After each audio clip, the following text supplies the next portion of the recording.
এমনটা করলে ইউটিউবে তোমরা জীবনে কোনোদিনও সাকসেস পাবে না। হ্যাঁ, কথাটা একদম খারাপ লাগলেও সত্যি কথা এবং বাস্তব কথা। সমস্ত কিছুই আজকের এই ভিডিওতে শুরু করব। প্রথম মনে হয় আহা কত আনন্দ, কত ভিডিও, কত ভিউজ, কত কিছু। কিন্তু দিন শেষে যখন একটা বছর পার হয় তখনই হয় আসল খেলা। সেই খেলাটারই আজকের একটা নিয়ে ছোট্ট ব্লগ। খেলাটা কেমন সেটাই শেয়ার করব। তো চলো, দিঘির জ্যান্ত মাছ আর সাথে মাংস পোলাও দিয়ে আজকের সকালটা শুরু করছি। হে, উত্তর দিনাজপুর থেকে আমি পাইল। তোমরা কেমন আছো? আমার ব্লগে তোমাদের সবাইকে জানাই স্বাগত।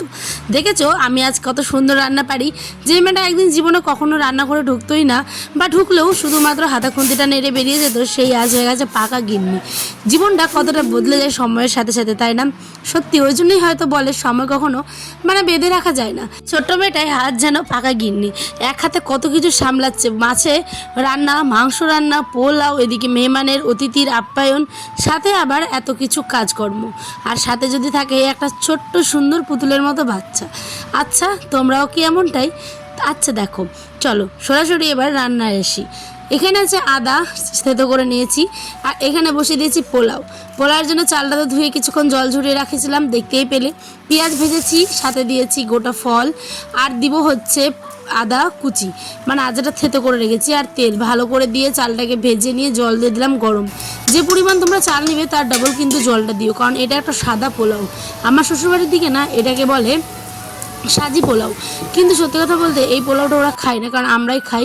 খুব সুন্দর, তেজপাতা থাকলে আমি দিতাম, বাট তেজপাতাটা স্কিপ করে গেছি। এটা পোলাও খেতে ভীষণ ভালোবাসা আয়নের ব্যাপার, আর আমারও ভালো লাগে। কিন্তু মিষ্টি পোলাওটা না ওই আবার খেতেই পারে না।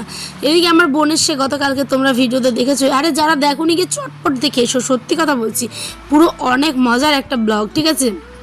আর এখন না আমি হসপিটাল থেকে এসে নিয়েই সবে মাত্র হাত মুখ ধুয়ে বসে গেছি রান্না করতে। তো চলো, পোলাওয়ের জল কিন্তু শুকিয়ে গেছে, আর এখানে দিয়ে দিলাম আগে লবণ, কারণ আরও একটু সেদ্ধ হবে, আর লবণটা দিলে কিন্তু তাড়াতাড়ি সেদ্ধটা হয়, ঠিক সেই কারণে। মাছের কাঁকড়া ঢুকে গেছে হচ্ছে আমার গলার মধ্যে, জানো সত্যি কথা না, বুকটা পুরো ফেটে যাচ্ছিলো, গলাটাতে এত পরিমাণ কষ্ট হচ্ছিলো, আমি পরশ গিলতে পারছিলাম না। কিন্তু তারপরেও যেহেতু বোন এসছে, আমি পটল ভাজা, তারপরে দেখো আরও কী করি, ঠিক আছে? তার আগে চলো, পোলাও হয়ে গেছে, পোলাওটাকে নামিয়ে নিই। ওষুধ নিয়ে আসলাম, 2বার খেয়েছি, আর খাওয়া হয়নি, কিন্তু ওষুধটা খেতে হবে, কারণ কাজ করতে গেলে সুস্থ তো থাকতেই হবে, তাই না? এখানে কিন্তু পটল ভাজাও করছি, আর সাথে কিন্তু আমার পাঁপড় ভাজাও করব। তো চলো, রান্নাটা না নর্মালি করছি, আর তোমাদের কিছু কথাও আমি কিন্তু শেয়ার করি। ইউটিউব প্ল্যাটফর্মটা এমন একটা প্ল্যাটফর্ম যেখানে মানুষের ধৈর্যের পরীক্ষা একটা বড় ব্যাপার। যেখানে ধৈর্য নেই সেখানে কিন্তু এই মানুষরা হার মেনে তাদের গন্তব্যস্থল বলো বা তাদের স্বপ্ন জগৎ থেকে হারিয়ে যায়। এর এমনটাই প্রমাণ পাচ্ছি আমি দিন দিন। আমার চ্যানেল 1.5 বছর আপ এখন হয়েছে, কিন্তু বিশ্বাস করবে না, এত ভিউজ ডাউন প্রবলেম যে জীবনে আমি মনে হচ্ছে আমি কি করলাম। সত্যি কথা বলছি, মন থেকে কান্না পাই যখন তখন কান্না করি। এই চ্যানেলটাকে আমি এত পরিমাণ ভালোবাসি, এই ইউটিউব প্ল্যাটফর্মটা আমি এত পরিমাণ ভালোবাসি যা তোমরা কল্পনাও করতে পারবে না। আচ্ছা, আমাদের গ্রামের বউদের কোন কাজ বলো তো?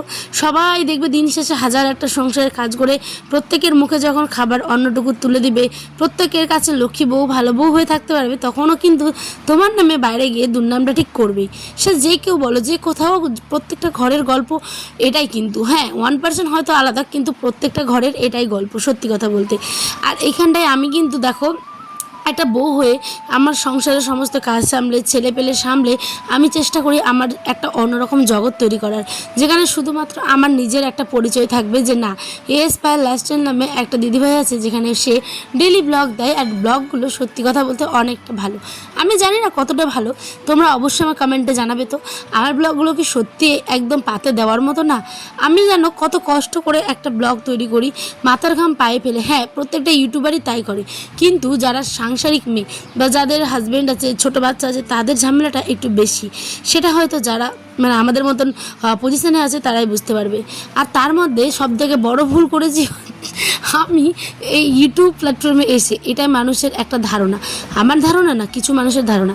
কিন্তু সত্যি কথা বলবো, এই ধারণা থেকে আমি কতদিন তাদের বের করতে পারবো জানি না, ঠিক আছে? আর এত বাজে লাগে যখন উল্টোপাল্টা কোনো কথা বলে বা কমেন্ট করে, ঠিক আছে? মনে হচ্ছে যে আমি তাদের বাড়ি খেয়ে দিয়ে তাদের ভিডিও করি, এমন অসভ্য কিছু মানুষ থাকে। তো যাই হোক, সেই সব মানুষের গল্প কিন্তু যখন আমি চ্যানেলটা ক্রিয়েট করেছিলাম তখনই কিন্তু ভুলে গেছিলাম যে আমি মানুষের কথা কোনো গায়ে মাখবো না, কোনো কিছু করব না, ঠিক আছে? তারপরে দেখো ভিডিও দিতে পারিনি, তো বর্মাকে বলছি, বর্মা আমাকে একটা উদ্ধার করো, বর্মা তোমাকে সারা জীবন মনে রাখবো আমি। আমাকে একটু উদ্ধার করো, খালি আমার এই মাছ একটা দেখায় দাও। বাকিগুলো আমি দিনের আলো থাকতে থাকতে চটপট করে ধুয়ে নেবো, তারপরে আমি কিন্তু করবো, কি বলে, রান্না করবো ওর বাবার জন্য। আলু দিয়ে খাবে, তো ভাবছি বড় বাবাকেও দিব। সত্যি কথা, এই যে 1 বছর পর ইমপ্রেশনের ভিডিওগুলো ইউটিউব কিন্তু ইচ্ছে করে দেয় না, জানো। তখন তোমার মানে পরীক্ষা ইউটিউব যে তুমি সাকসেস জীবনে পেতে গেলে কষ্টটা কতদূর করতে পারছো, সেই কারণে দেখবে আমার ইমপ্রেশন ভিডিওর এখন প্রচুর পরিমাণে ডাউন, যে কারণে কিন্তু আমার ভিডিওতে প্রচুর ভিউ কম। ঠিক আছে, সেই কারণেই তোমরা যারা এইটাকে নিজের একটা মানে ব্যবসার মতো বা নিজের একটা স্বপ্ন হিসেবে দেখতে চাইছো, তারা কিন্তু অবশ্যই এই ধৈর্যটার পরীক্ষাটাতে পাস করে যাও।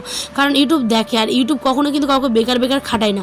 একটা টাইম দেখবে তোমার ভিডিও যখন 2000-3000 হয়ে যাবে, তখন অবশ্যই ভাইরাল হবে।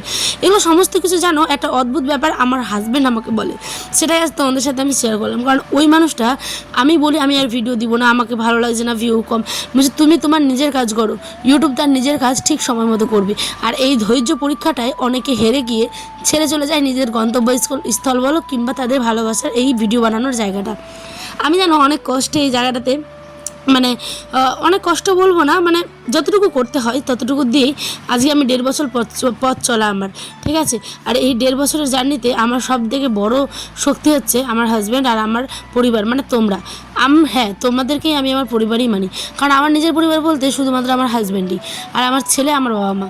তো কেন বলছি এই সমস্ত কিছু, তোমরা হয়তো অনেকে জিজ্ঞেস করতে পারো, কিন্তু এই সমস্ত কিছু সোশ্যাল মিডিয়ায় না বলাই ভালো। তো চলো, এখানে দেখো অনেক কিছু বললাম, তোমরা প্লিজ কেউ কিছু খারাপভাবে নিও না। নিজের স্বপ্নটাকে বাঁচিয়ে রাখতে চাইলে লড়াই কিন্তু করে যাও। ভিউ ডাউন প্রবলেম অনেকের আসে, অনেকের জীবনে থাকে। ঠিক আছে, সেটাই নিয়ে মানে ইউটিউব করবো না, ইউটিউব ছেড়ে দেবো, আজকে এটা লাস্ট ভিডিও, এরকম জীবনে কোনো দিনও করবে না। হ্যাঁ, বুঝতে পারলে, কোনো দিনও করবে না। তো চলো, এখানে ডিগির জ্যান তো দেখতে পাচ্ছ, মাছগুলো দেখে মন ভরে যাচ্ছে, তাই না? একদম ডিগির বলো বা খালবিল পুকুরের আর কি। এগুলো হচ্ছে আমাদের আয়না বাবা নিয়ে এসেছিলো, যেদিন বোন এসেছিলো সেদিনই। ছোটো মাছগুলো তো রান্না করেছিলাম, দেখেছিলাই। তোমরা কিন্তু ব্লগগুলো দেখছো না, প্লিজ গিয়ে চটপট দেখো কেমন। আর এইটা হচ্ছে একদম শিঙি মাছ। শিঙি মাছ আমি জীবনেও কাটতে পারি না, তো আমি জীবনে ছুঁয়েও নি। ওই যে বললাম, মেয়েবেলা জীবনটা একটু অন্য রকমের থাকে, আর বড় হয়ে গেলে বিয়ের পরে জীবনটা একটু অন্য রকমের থাকে, তাই না? তো চলো, এখানে বর্মা কেটে দিল, বর্মাকে তরকারি দিব, আর এখানটায় চা করে দিয়েছি। চা আর একটু চিড়ে বিস্কিট, এগুলো আমরা টিফিন খাচ্ছি। এই যে বোন, তো আমার বোন আবার অনেক কিছু খায় না, যেমন মাছ খায় না, ওর জন্য চিকেন আর পোলাও দুপুরে করলাম না। তো খুব সাদামাটাভাবে করেছি, আর পোলাওয়ের রেসিপিটা তোমাদের তো বললামই। তো চলো, এখানে আমি মাছগুলোকে না ভালো করে ধুয়ে টুয়ে পরিষ্কার করে গরম তেলের মধ্যে ভেজে নিব। আসলে কি বলো তো, আমাদের না জীবনে কিছু একটা করতে হবে, মানে হয় না, মানুষ যত বলবে তাকে বলার সুযোগটা দেওয়া উচিত। কারণ মানুষকে না বলতে দিলে তার আসল পরিচয়টা সময় মতো পাওয়াই যায় না। আর এদিকে আমি নিজে চেষ্টা করি যে আমি কিভাবে 5 বছর পরে মানে এই জায়গাটা থেকে বেরোতে পারবো, এরকম একটা ব্যাপার। ঠিক আছে, তো চলো, আমার আয়না বাবাও চলে এসেছে, এবার রান্নাটা চটপট করে দিই। ভাত কিন্তু করে নিয়েছি, ঠিক আছে, ভাত, আর সাথে ছিল ভেন্ডি আলু ভাজা, আর সাথে কিন্তু ছিল হচ্ছে কী যেন পাঁপড় ভাজা। তো এখানে আমি আলু দিয়ে টমেটো দিয়ে করবো শিঙি মাছের ঝোল। শিঙি মাছগুলো খুবই ছোট, কিন্তু একদমই টেস্টে ভরপুর। খালবিল পুকুরের এই মানে জ্যান্ত তাজা মাছগুলো যারা খায়, বিশেষ করে আমাদের গ্রামের সাইডে বিক্রি হয় অনেক কম দামে। এতগুলো মাছ যেগুলো দেখলে, সমস্ত মাছগুলো মাত্র 100 টাকায়। তো ভাবো, জ্যান্ত মাছ এতগুলো 100 টাকায় দেওয়াটা খুব ডিফিকাল্ট, যেটা আমাদের দিকে যেগুলো শহর অঞ্চল ওগুলোতে কিন্তু বেশি দাম। আমি এখন বেরে নিই, চলো বর্মাকেও দিয়ে আসি। আগে বর্মাকেই দেখো, গরম গরম আগে বর্মাকেই দিয়ে আসি, কারণ আমার উপকারটা করেছে বলে আমি তাকে কিন্তু আগে গরমটাই দিয়ে আসবো। আমার ওখানে যে বড় শ্বশুর আছে তাই হয়তো খাবে, তো ওরাও যদি খেতে বসে যায় পরে দিয়ে তো আমাদের মানে বেকার যাবে না। প্রেশারে ভাত করেছি, এদিকে পোলাও মাংস আছে, পটল ভাজা আছে, পাঁপড় ভাজা আছে, এই সমস্ত কিছু দিয়ে কিন্তু আজকের আমাদের খাওয়া দাওয়ার। তোমরা কি খেলে আর এই ব্লগটা তোমাদের কেমন লাগছে অবশ্যই কিন্তু জানাবে। আর হ্যাঁ, নিজের জীবনের স্বপ্নগুলো নিজেকেই পূরণ করার চেষ্টা করো, যতই জীবনে কঠিন পরিস্থিতি আসুক না কেন। বুঝতে পারলে? চলো, বর্মাকে এখানে দিয়ে আসি, এখন বড় আব্বাও খাবে আর আমরাও তারপরে খাবো। তো চলো, ব্লগটা কেমন লাগলো অবশ্যই কমেন্টে জানাবে। ভালো লাগলে চ্যানেলটা লাইক করবে, সাবস্ক্রাইব করবে, আর শেয়ার করবে বন্ধু বান্ধবদের সাথে। এরকম ডেলি ব্লগগুলো দেখতে তোমরা অনেক পছন্দ করো, তাই তো তোমাদেরকেই দিগো। কারণ আমার না একটা অভ্যাস আছে যে প্রত্যেক দিন ভিডিও না দিলে আমার কেমন যেন দম বন্ধ মনে হয়। তো আজ বড়মারি এই যে গ্রামের, আর আমার নিজের বড় শ্বশুর আর কি এটা, তো গ্রামের এই ভাঙাফোটা বাড়িগুলো দেখেই মানুষ এত পছন্দ করে যে কি বলবো। তো চলি, দেখা হবে নেক্সট ব্লগে। সকালে ভালো থেকো, সুস্থ থেকো, সাবধানে থেকো। আবার দেখা হবে নতুন একটি গল্পে, নতুন দিনের সাথে। তো আজ আসি, দেখা হচ্ছে এর পরের ব্লগে। টাটা।